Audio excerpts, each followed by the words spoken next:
Hey, welcome to the Grizzled War Master and Podcast of Glory, the Age of Sigmar podcast. I'm back. Thanks, Mike, for filling in last week on your own. That was no problem. Especially since you had to kind of wing it with not much news. And once again, we don't have much news. Yeah. GW is really treading water on Age of Sigmar. Their global shipping and just supply chain must be really screwed up because they've just been kind of winging stuff, it seems. Yeah. You know, having a 2-week pre-order for something just smacks of, taking extra time to, kind of keep things seeming like something's happening, even though something's not happening. There's no real reason. We saw the same thing with Dominion. There was no real reason to have 2 weeks worth of pre-order time. They didn't even sell out. I'm not sure what the chances are that Octarius sells out for Kill Team either. But anyways, so with the lack of information we've got recently, we can now assume that if their assertion that the Stormcast and the Orc War Clans are going to come out in August. Well, August, go up for pre-order. It's got to be next week. It's got to be next weekend. Unless they're just way off. Although I would have hoped they would have said something like, hey, things are more messed up than we thought. It's not going to happen in August. But they've not backed off of that claim. So it won't be until the first or second weekend of September before you can actually get your hands on those things, which is going to be frustrating, yeah, to say the least. Yeah, and they're it is, and they're kind of, really they're kind of like pushing the limit of the articles and that's coming out. Like what was the latest Age of Sigmar article was the art, which the book has the better art. Yeah, which book has the better art? The Orc War Clans or. And there's I think there was one piece of art that we hadn't seen before. One or two. I think there's one from each book that we hadn't seen before. The dragon one, and I think the dragon one was now there's the one with the new the named character walking in a processional that looked very 40K-ish. Yes, very. And then you had the Cruel Boys walking through the swamp. Those were really, I think, the only new pieces of art in it. Yeah. And it was like, oh, it's a draw. Like, you guys are just scraping the bottom of the barrel. Yeah, they didn't even give us the, oh yeah, it's here's what we think is better. Nope. It was a waste of an article. Yeah. It was. But, and when it was the only article that came out for AOS this week at all, that was very frustrating. We haven't even given us anything new for Kill Team or we had all the articles last week about the Thousand Suns and the Grey Knights. Grey Knights, yeah. Yeah, for 40K, and then the Kill Team and that. But now it's just like, wow, it's like you need to get some product out there. I need my Cruel Boys before the Socal Open, or is it Socal? Is it right? called? Yeah, Socal Open. Yeah. I gotta paint those up. Even their report on the Orlando, U.S. Open Orlando report, that was just, here's was the best painted armies.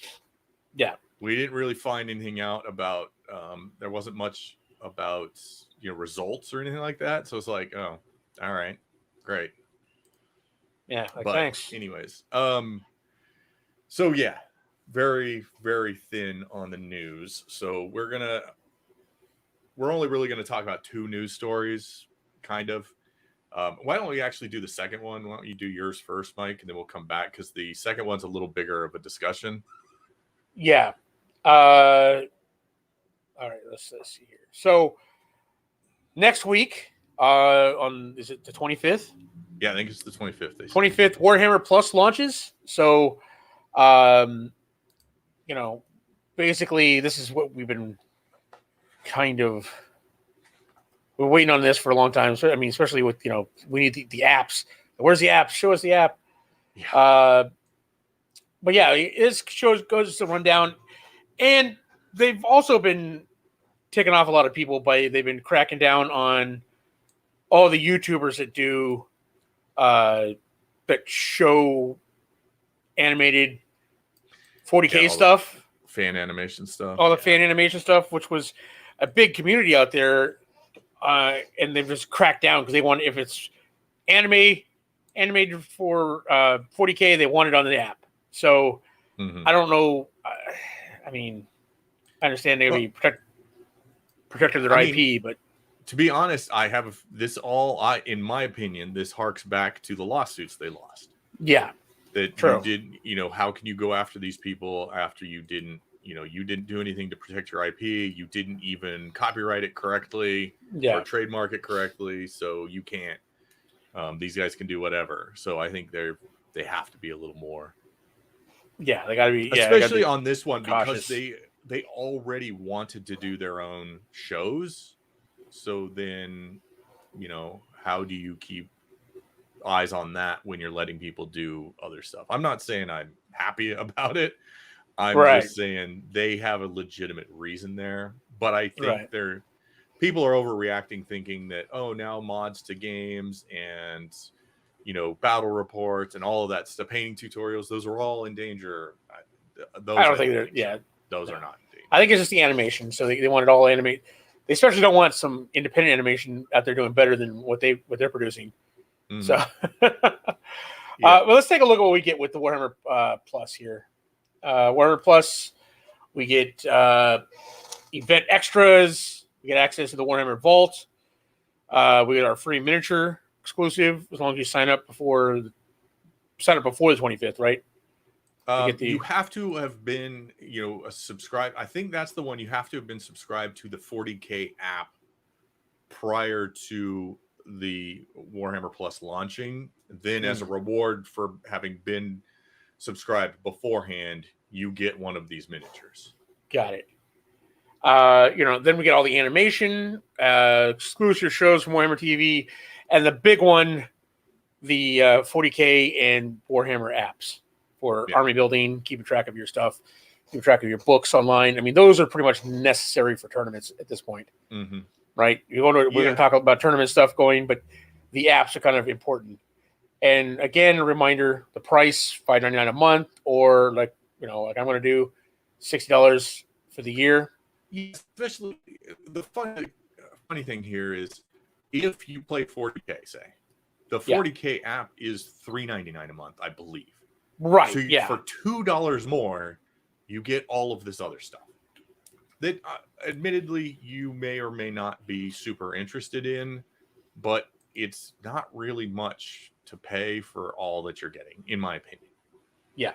Regardless of what you think about what they're doing to the fan animation community and stuff, and maybe you don't want to support them because of that, I don't have a problem with it. And if you get 2 apps for that, the AOS one isn't available yet, but hopefully hopefully at launch is when you can get into the beta of it, I'm hoping.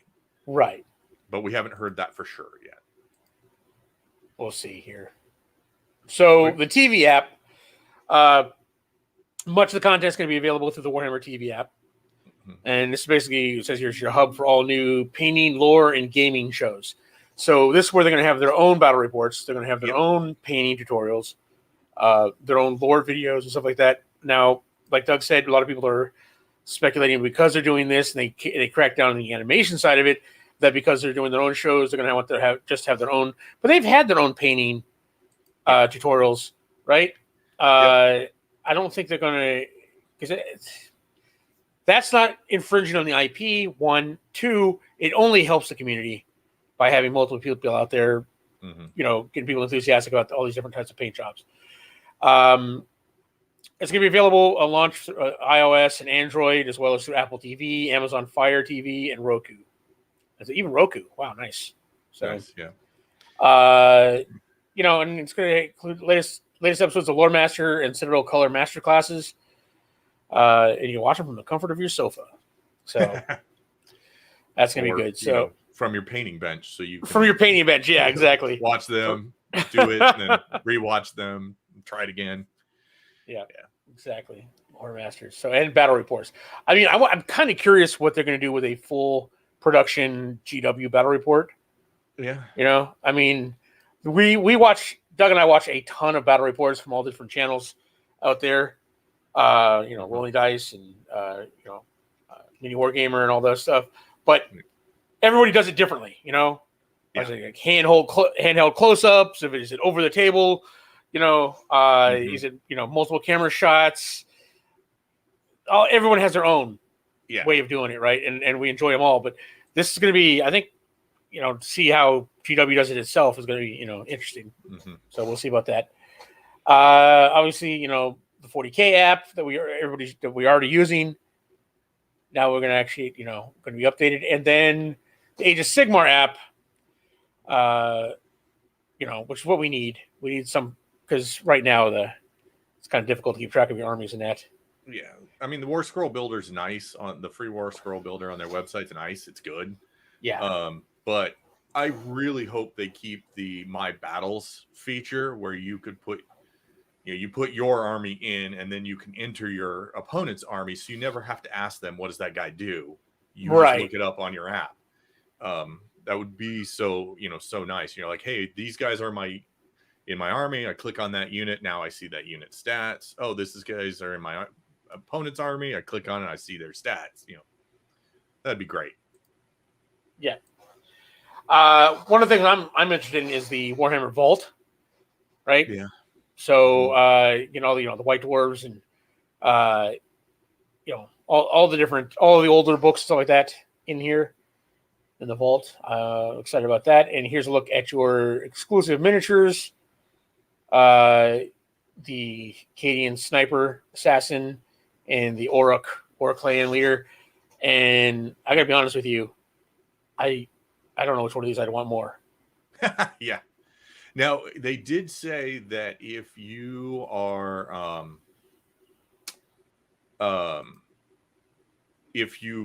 eligible for the miniature, the Vindicare or the Orc Mega Boss, you can purchase the other one. So you get one for free, and then you could choose to purchase the other one if you wanted to. Nice. They didn't say how much it would be, but if they're, I mean, those are probably like $25 to $35 miniatures if they were available in stores. So I would assume they'd be in that range. So it is possible to get both. Yeah, amazing, coming with its own cover, its own terrain, its own little terrain feature. That's just awesome. Yeah. It's kind of awkward. You're moving this statue. Why is that statue moving around the field?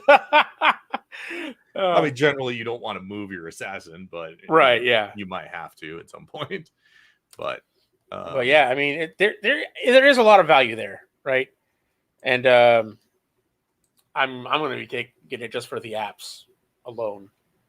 It's worth it for me, especially if we're planning on going to tournaments. So which is kind of like the discussion we're going to have today. About tournaments, but the other piece of news is also I'm excited about. Which one's that? The one you talked about last week that we're going to go into a little more. You're going to go into a little more detail, yeah.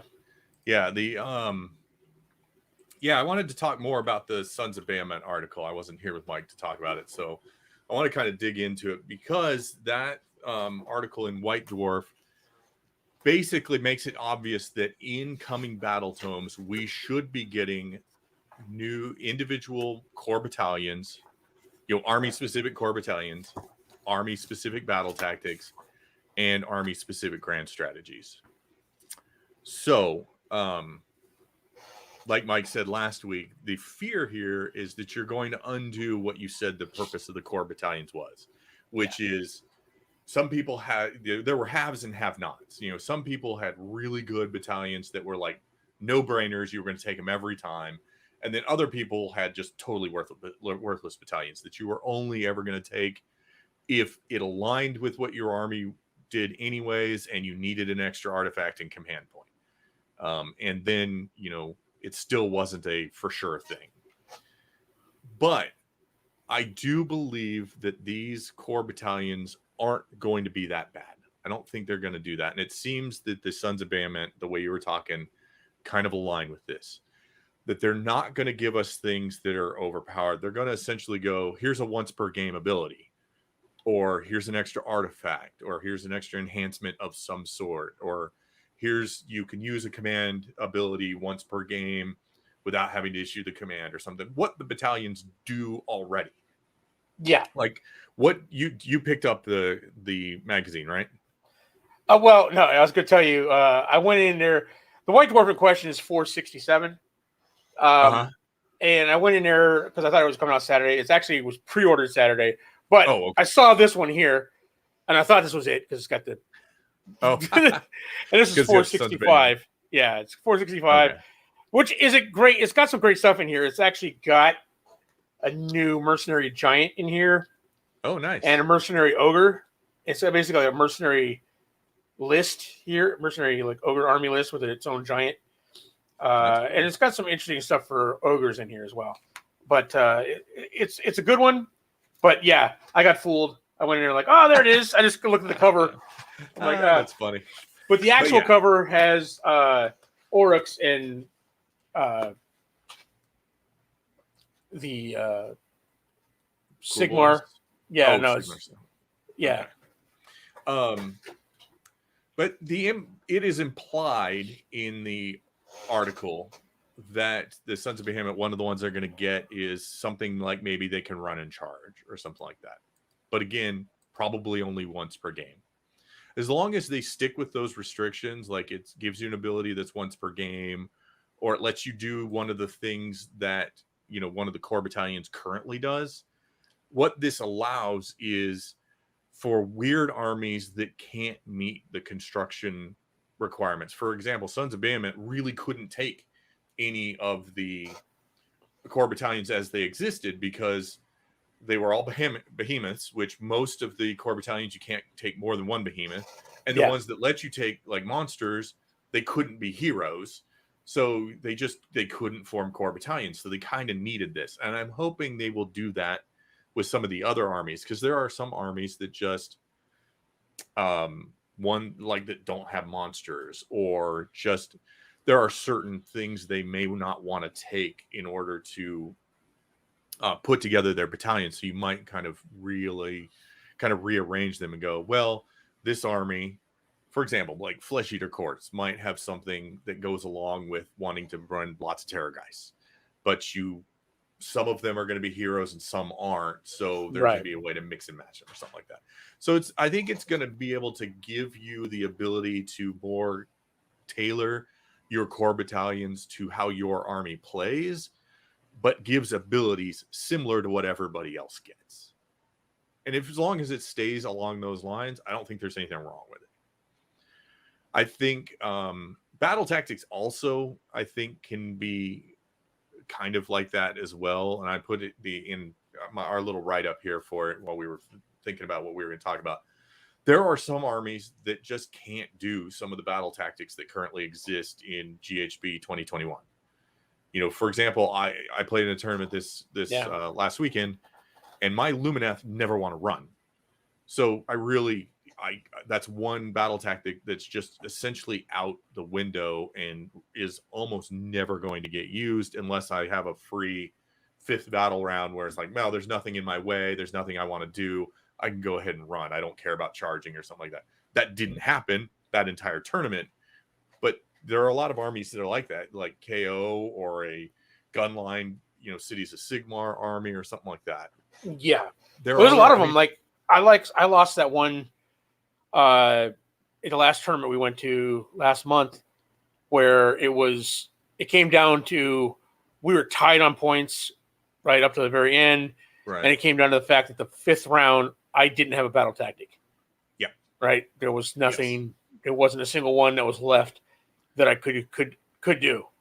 Correct. Yeah. So, like, for example, Nighthaunt have, unless you take Forge World models, have 0 monsters, so they'll never be able to take Monsters Takeover.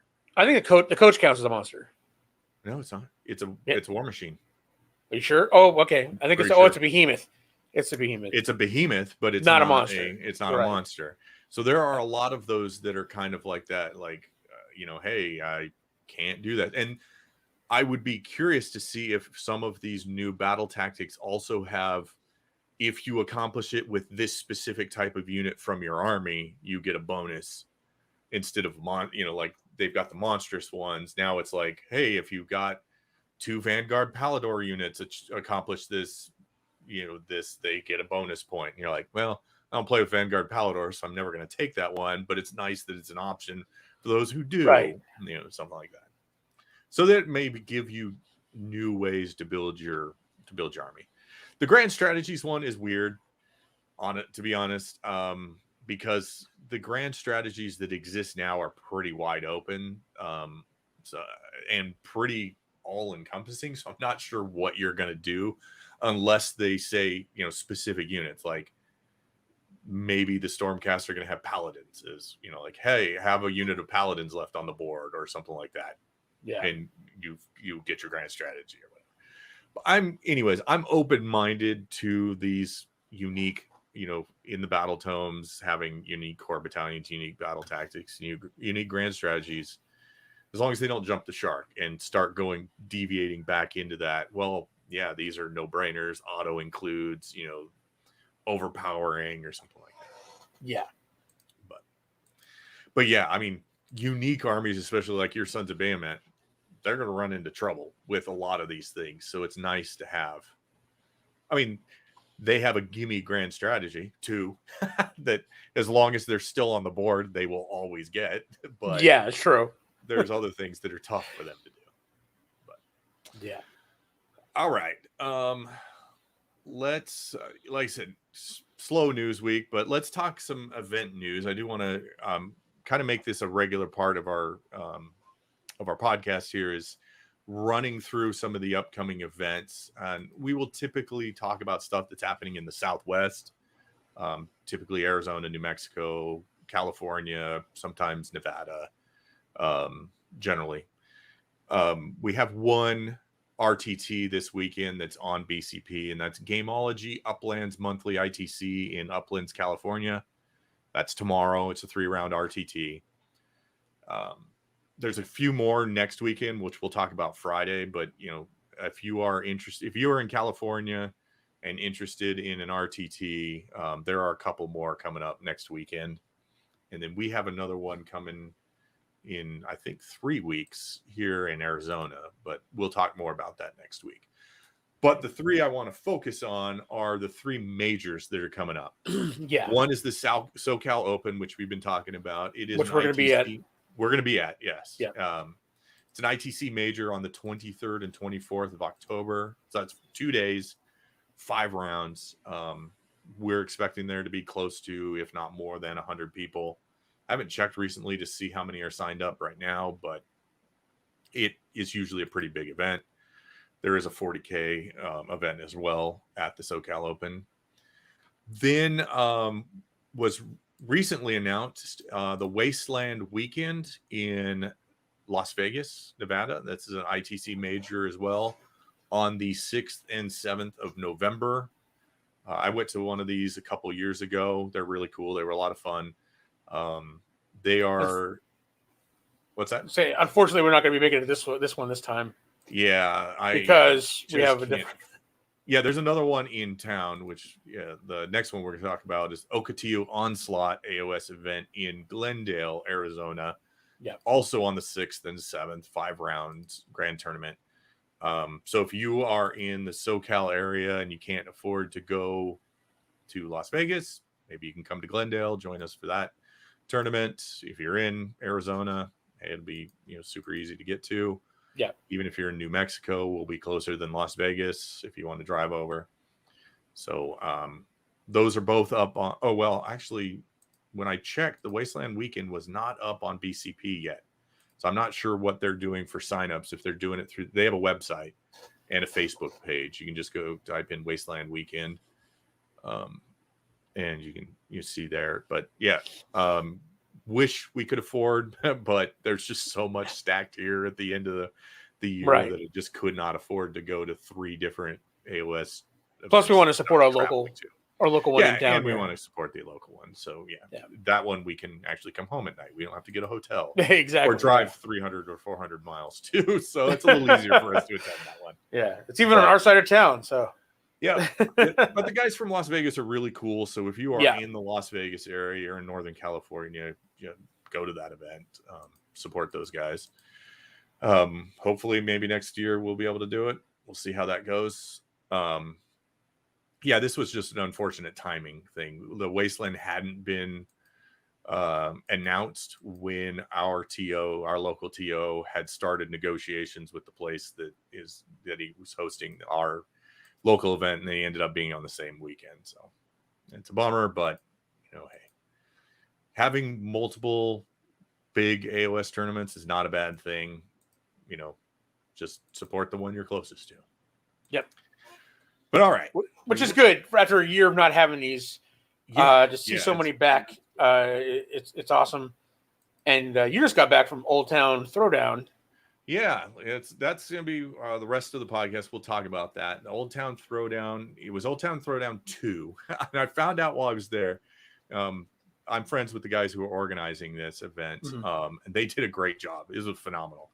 It was super fun. It was a good gaming space.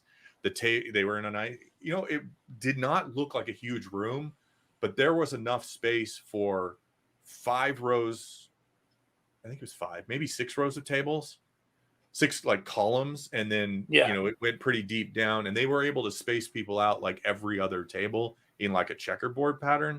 So there's plenty of physical distancing. People wore masks that it wasn't required, but a lot of people wore them. Some people didn't, but it was fine. There's, again, like I said, lots of distance. So even at your table, you're automatically 4 feet away from your opponent because you're on the other side of the table. So if you're worried about those kind of things, that's. It was open out onto a balcony, so they kept the doors open. There was a bar out on the balcony, so there were a number of people who were, by the third game of AOS, they were maybe not making the best decisions, but that's one of the things. That's part of the strategy. Part of the strategy, buy your opponent drinks. So, but yeah, let's. So the Old Town Throwdown 1 was held at one of the guys who organizes it house. Nice. Essentially, he threw it at it. So it was a local kind of thing. And they just, they loved it. They wanted to do it again. So they, did this bigger one. This was on the Rincon Indian Reservation in Valley Center, California, at a Harrah's Casino. It was a really nice venue. Nice. My only complaint was the food cart was on the other side of the full smoking casino, but other than that, it was good. Right. But, you had to cross through the whole thing. What's that? You had to pass the whole thing. Yeah, you had to cross through the whole thing. Yes, essentially. But, all right, so there was actually really good representation there. First place was taken by an Ogre Maw Tribes army. Ogre Maw Tribes won overall? Yes. Now, these were all of the Ogre. There were 3 Ogre Maw Tribes players there. Nice. And they were all the Beast Claw Raiders portion. They were all, Stonehorns and stuff like that. Yeah, it was largely based on monsters. The other 2 did not do so well. They finished in the bottom half of the pack. Second place actually went to the Caradron Overlords, and that was Jeremy Vessier, who's a pretty well-known player. He's taken first place in the ITC overall, I think in 2019, and I don't know, maybe other years too. There were 5 KO players there, so the other ones, there was only one other one that was in the top. Well, actually, I guess technically 2 others were in the top half, and the other 2 were in the bottom half. Third place was a Stormcast Eternals army. There was only 2 there, 1 third place and 1 40th place out of 53. So third and 40th, huh? Nice. Yeah. So the one that took third place was what everybody's been kind of the meta's been talking about is Annihilators. Like Annihilators. There was 4 or 5 units of Annihilators. He had the Lord Imperator, so he's like, I drop you within 7 inches, does a ton of mortal wounds, charges in, does more mortal wounds, and then just sticks there because he's got a 2+ armor save and says, "Man, I'm all out defense, so try and get through my 1-up armor save." Yeah. So I think that's going to be a pretty popular way to play Stormcast, but the guy did really well with it. 4th place went to Soulblight Gravelords, and that was the most popular army there. There was 2, 4, 6, 8 Soulblight players. Cool looking there. vampires. I mean, come on. It's going to be popular. Yes. And they 5 of those were in the top half. One of those was one of my losses. Although I did find out later that the guy was playing one of his commanded traits wrong. So I lost by 1 point. So maybe I would not have lost if he were playing that correct. It's kind of hard to say. Give him the benefit of the doubt. He probably just misread it. I don't, he was a really nice guy. I'm not going to assume he was cheating or anything, but who knows? 5th place, surprisingly, was Sylvaneth. Really? Yeah. And did not have Alariel. Yeah, it was a Warsong Revenant, Drycha, and the Sword of Durthu, Spirit of Durthu. Yeah. And then 2 or 3 units of the teleporting Revenants. But yeah, so it was a unique army, pretty cool. Looked really cool too. The guy was a really great player. The other 2 Sylvaneth armies were in the bottom half. There were 2 Lumineth players, which were me and friend of mine, Tony, who's did you both take Techless? No, he did not take Techless. Oh, wow. We played in round 5. And again, he won by 1 point because I was not paying attention to my teleport. When I did Savage Spearhead, get 2 units into his territory. When I teleported my unit in, I left 1 guy over the line because I did it kind of hasty. We're in the last 15 minutes of the round. You get them all the way in? Oh, let's just get it as quick as we can. And I did not carefully measure. So I kind of messed myself up there. But it was a bloody game. I had like a unit of archers, Techless, and my Banner Blade left. And he took the twins, and they are pretty awesome. Yeah. They are really endurant, really, like, they can give themselves a 5-up ward save, and then if they get into combat and don't die in that combat, they roll a die, and if that die is equal to or less than the current battle round or the number of wounds they've taken, so he'd take 5 of his 8 wounds, then he'd roll a dice and get 5 or less, and they would teleport away and heal a d6 wounds. So or d3, I'm not sure which it is, but so they just stuck around the whole time, and they did a lot of work for him. So they were really cool. And he had a very unique army. He took 2 units of Dawn Riders, 1 10, 1 5, and they did a lot of work for him. Because if you're fighting guys who have only 1 or 2 wounds, they're getting 3 attacks each. Yeah. And doing mortal wounds on 6s or 5s and 6s if he gets his spell off. So they can do a lot of work. He had 20 archers. He had the Cathalar. It was a really cool list. But yeah, it was really bloody. He had some archers, the twins, and his Cathalar were all that was left on his side. And I mean, he had like 6 archers left. So it was a pretty brutal game, but it was fun. The whole tournament was really fun. But yeah. To round out the top 10, Daughters of Cain took 7th place. There were 3 Daughters of Cain players. Sons of Behemoth came in 8th place. And interestingly, there were 3 Sons of Behemoth. The one that came in 8th place had Kragnos in it. Really? I don't believe the other 2 did. And they came in at the bottom of the pack. So, yeah, I mean, the thing with Kragnos is if you can do mortal wound, I don't think he played either of the Lumineth players. If he had, Kragnos would not be nearly as good because he can ignore almost any mortal wounds that are dealt out by spells.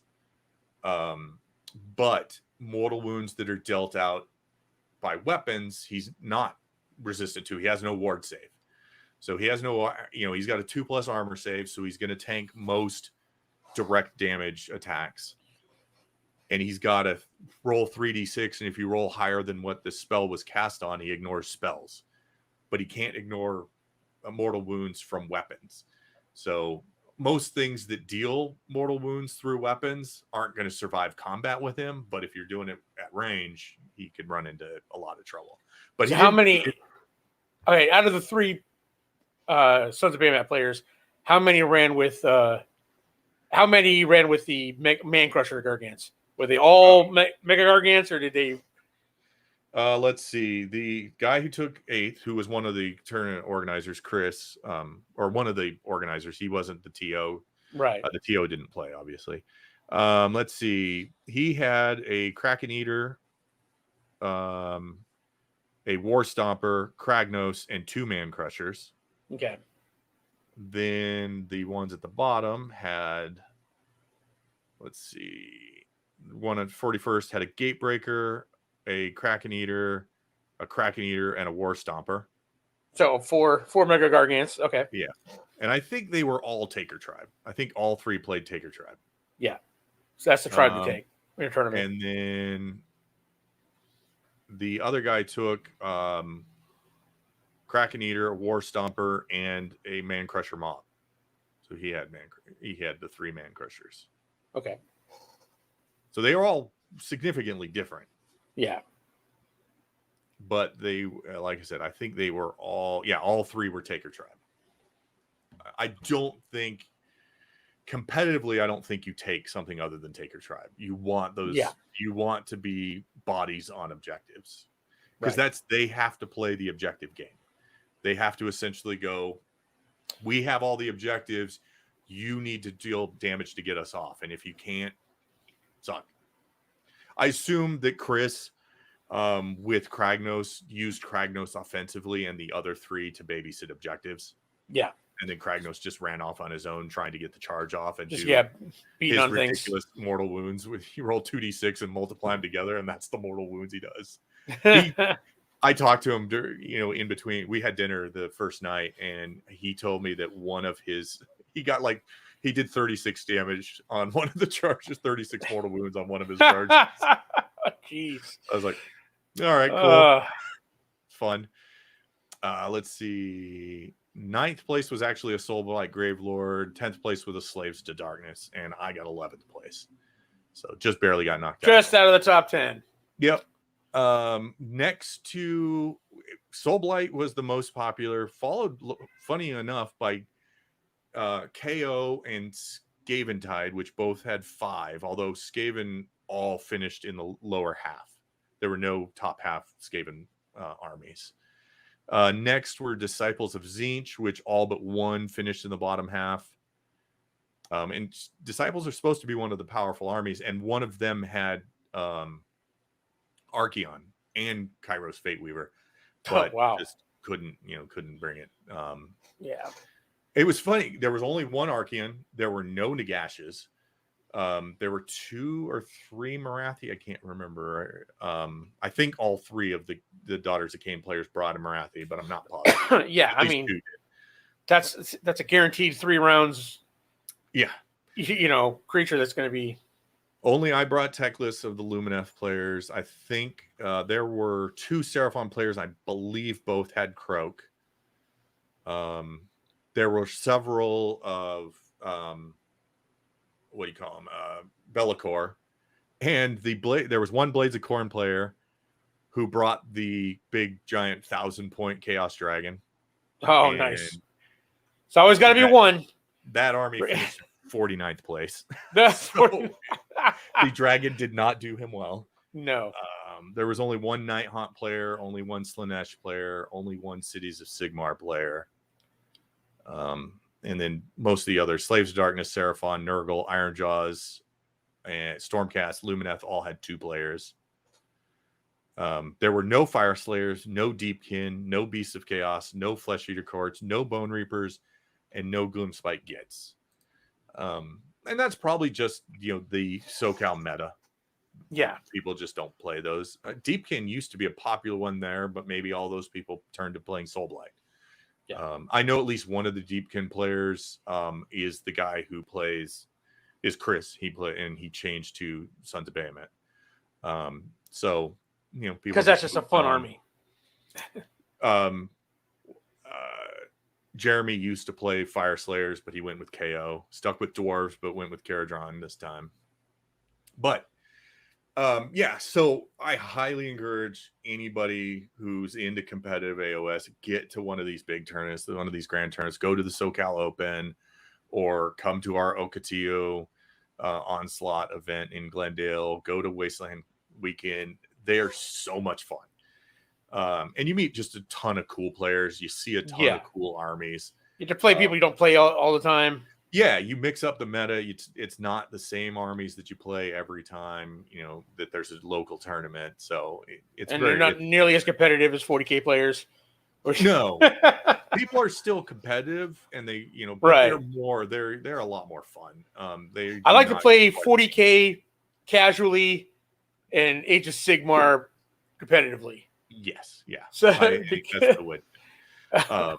They can get there's some super intense stuff going on with 40K. Age of Sigmar is not ever quite that intense. But I did learn a few things that I kind of want to share for this part of the podcast from going to this tournament. And one of them I already kind of brought up is measure carefully.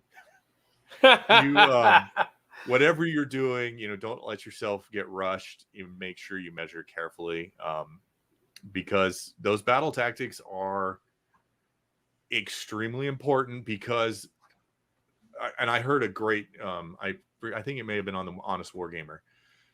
The big difference between Age of Sigmar 3 and Age of Sigmar 2 is the game is not over until time is called, or you get through round 5. Yeah. Age of Sigmar 2, you often could at the top or bottom of round 3 go, all right, game's over. I can't possibly catch up. Or, you know, there's nothing I can do to come back.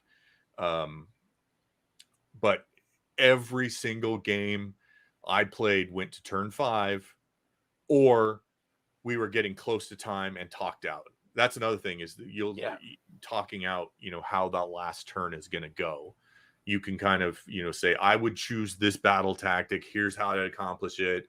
You know, and then you talk it out with your opponent, and I think that's one thing that would never happen in 40K, which can happen here, is, you know, you talk out with your opponent and you're like, look, I've got 20 Sentinels and I need to kill 2 of your guys who have 3 wounds between the 2 of them to get this battle tactic. I can totally do that next round.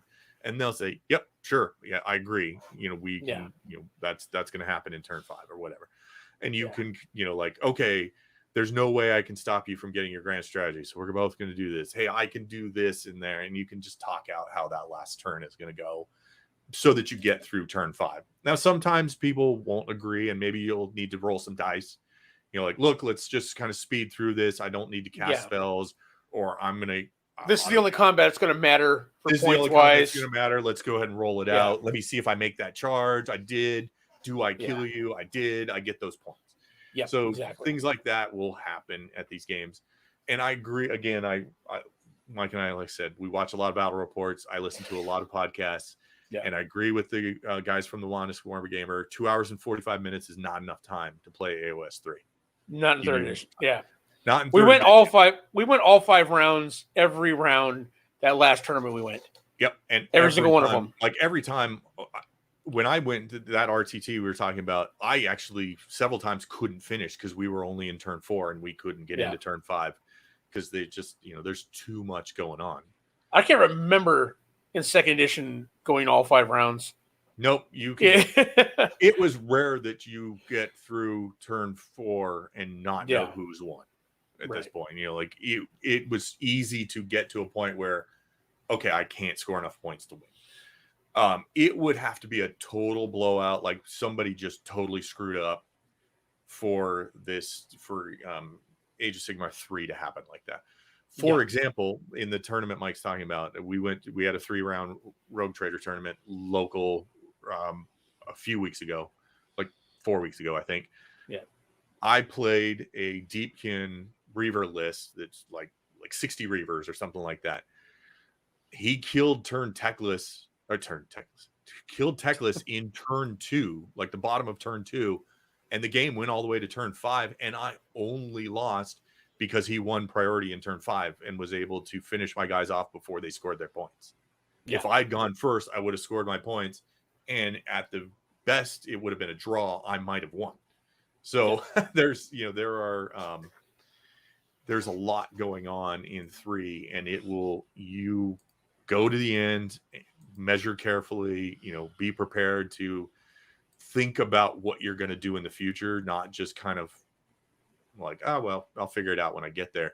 You kind of have to be figuring battle report or battle tactics rounds ahead of time.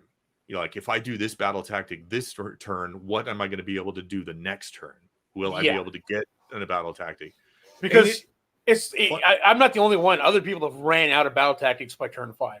The fact that it goes that long, you really got to be strategic with those battle tactics and plan ahead. It will. There are a lot that you're going to get to a point where you just can't do anymore. Yeah. So you have to be careful. Like, you could accidentally kill accidentally or purposely, or you may be put in a position where you have to slay his warlord, and now you can't do that battle tactic later because that wasn't your battle tactic this turn. And you can do that on your front. You're like, I know he's running out of battle tactics. I'm going to throw my general in and let him kill him on my turn. So that is not a battle tactic he can take on his. Yeah. Now, how often are you going to want to lose your general? Probably not too often, but there are times when it might be worth it. Well, it might be worth it to deny him, because deny them 2 points. Games have come down to one battle tactic. So they are generally pretty close. Like I said, I lost two of the 5 games, and they were 1 point each. Yeah, 1 point loss each. So that is something. That's one of the things you want to be aware of. Another thing, again, lesson learned here is don't be afraid to ask your opponent to show you something or explain how something works. Like, I should have thought about, they get an extra wound when they charge. That's a totally unique, weird ability. Show me that. And then I could have caught, no, it's +1 to the wound rolls you make, not to the number of wounds that your models have. Right. That is so weird. Those are things you could catch when you're like, oh, you're playing that wrong, or, oh, hey, we need you to, we need to get the TO over here to rule on this because I think you're doing that wrong. Right. So it's something to keep in mind. The other thing is practice with your army. Don't chase the meta and just go, hey, this unit, like, oh, Disciples of Tzeentch are super powerful right now. I'm going to get a Disciples of Tzeentch and army and play it. Well, if you don't have time to play with that army and practice with it and get good with it, you're not going to do well. Even if it is a powerful army, you might do better than the average person with the average army. But the people who win are the people who practice with their armies and know exactly what their armies do. Much more of a tactical game now. Yeah. And you need to be thinking know what you're going to be able to do. Yeah. I mean, you need to know what your opponent can do as well, but it's more important that you know how your army moves, what it wants to do, and that you practice doing that. Yeah. Like, I still struggle with setup for my army because my shrine and Teclis are so big. I want to castle up. It's difficult to place my army if the scenery isn't exactly right or something like that. So that's something I still need to practice more on, because I find myself, like, with Teclis out of position. It's like, oh, if he were 4 inches closer, I could do this thing, but he's not. So it's something to keep in mind. Anything else you can think of on that front that you'd like to throw in there? I mean, I'll be excited. But at the end of this year, I'll have 2 more tournaments, right? So I'll have 3 tournaments under my belt. You'll have 4 with a new edition. Yeah, going, for to finish the year out. It's just getting used to playing in the 3rd edition. Like I said, it has. You look at it, and you're like, okay, not a whole lot's changed, but it has. There's a whole bunch. There's a whole other tactical layer to 3rd edition, and you really need to know this and plan ahead. No more winging it. No more just like, all right, just if you're going to a tournament, you can't just like, like Doug said, you can't I'm just, just going to grab throw an my guys army forward and see what happens. Yeah. Yeah, exactly. Well, and here's another Give it thing. the old orc approach. Yep. I just run at you and hope I get the charge. Yeah. Another thing to keep in mind for 3rd edition is you need to know how the new command abilities work, because they are significant. Rallying people, especially like missile troops who aren't going to be within 3 inches of the enemy, is a huge deal. Memorize heroic actions, monstrous rampages, and the new command abilities. You don't want to forget those things. Because here's the thing, that can make or break, right? They're not, they're not powerful enough they're going to change the game, but I mean, it could come down to that. I mean, just the fact key healing of D3 wounds has saved heroes of mine. At key moments, rallying. It's like it's like 6 point. But when you rally a unit of 3 Man Crusher Gargants, you bring back 1.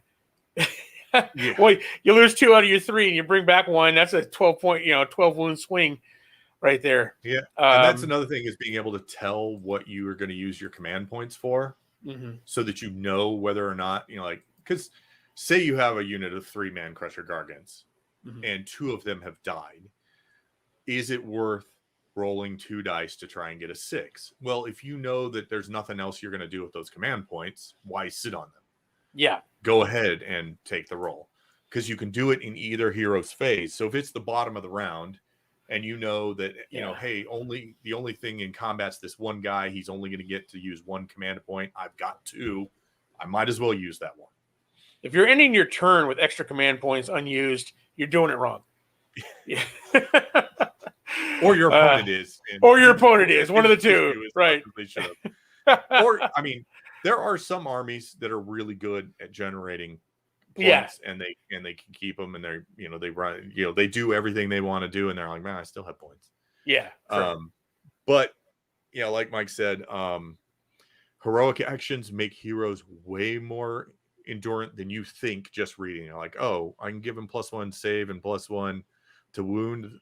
Yeah, okay, that's cool, but it's not that big a deal. Or I can roll a leadership check to heal.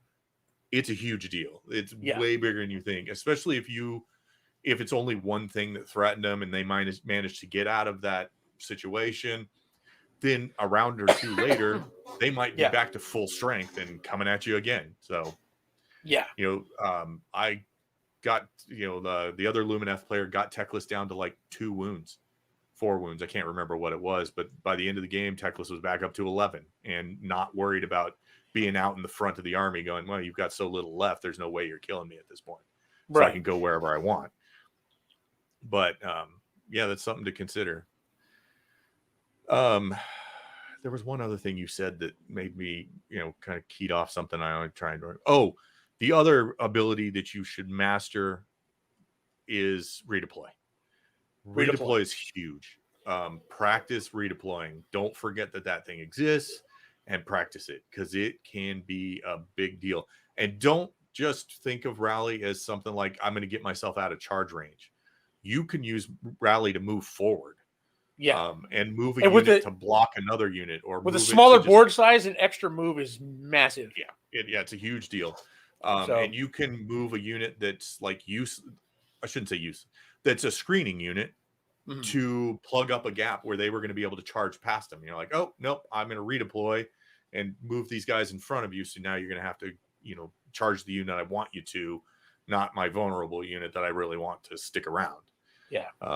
I used it to pull people into Unleash Hell range and things like that. It's like, oh yeah, these guys, you would be able to charge them on the end and not be in Unleash Hell range, but I'm going to redeploy and pull them in. Redeploy over here. Now if you want to charge them, you're getting shot. They're getting shot. So redeploy is quite possibly the most significant new command ability. And it gets overlooked. It gets overlooked a lot. It often gets overlooked because you're not used to that in the movement phase. You just, all right, you move that. And you're used to being passive during your opponent's movement phase. You're not in this. No. It's a pretty big deal. So, I think that's about it from for what I wanted to go over from what I learned at this tournament. Yeah. Yeah, I got a secret weapon for the next tournament, Doug. You gonna see? Are you gonna blow it? Okay. Right there, my secret weapon. I'm gonna be rolling in style in my official Grizzled Geek dice tray. There you go. So now you have to get one that says Grizzled War Master. I gotta get Grizzled War Master one. Yeah, exactly. Redo our logo before we do that. Yeah, but no, I'm excited about the tournaments. Yeah, I'm just excited the fact that the third edition just came out halfway through the year, and we're going to have 4 tournaments under our belt by the end of it. So yeah, it is super fun edition, and going to multi-day tournaments is an amazing experience. I encourage everybody to go do it. Yeah, it is so good. Socal opens next one, but you got those other 2. Las Vegas open next year. In March, we're going to have another one here in Arizona. I think it's called Mortal Mayhem or something like that. Yep. We'll get more information out on that when it comes closer. And next year they'll be doing another Old Town Throwdown, except this is going to be a teams event. And by teams, it's not like 2 players playing 1,000 points together on a board. It's like you 4 players or 6. I'm not sure what size they're going to do teams. It's usually 4. You 4 players are going to bring your own armies, and then you're going to be matched against another team of 4 players, and you have to choose who in your team is going to who's going to match up against who. Team, and then that sounds fun. Teams make points. Yeah.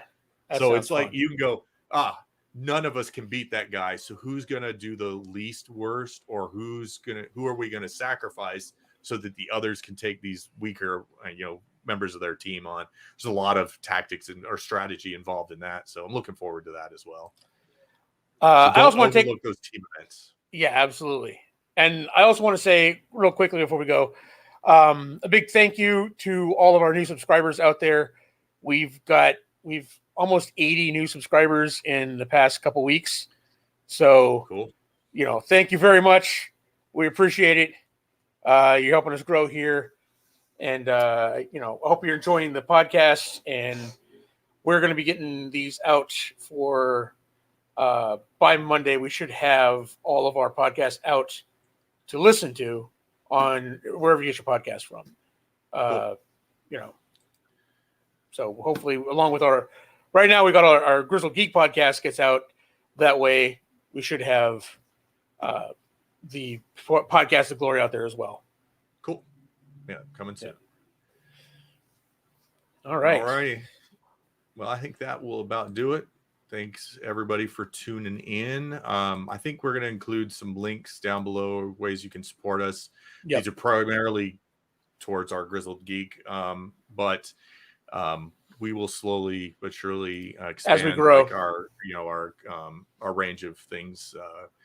We'll probably at some point get a Patreon set up specifically for this one that will have this type of content, not Ruby reactions for you. Maybe expand our merch to some War Master stuff, AOS inspired merchandise. But yeah, so that stuff's coming soon. But thank you all for tuning in. Next week, we will be back with some more AOS news and a deep dive discussion that has yet to be decided. So we'll see. If we get more, hopefully we'll get more news on the 2 battle tomes coming out, and then we might have our deep dive right there. Something more than the art. Yeah. All right, guys. We'll see you next week. Bye.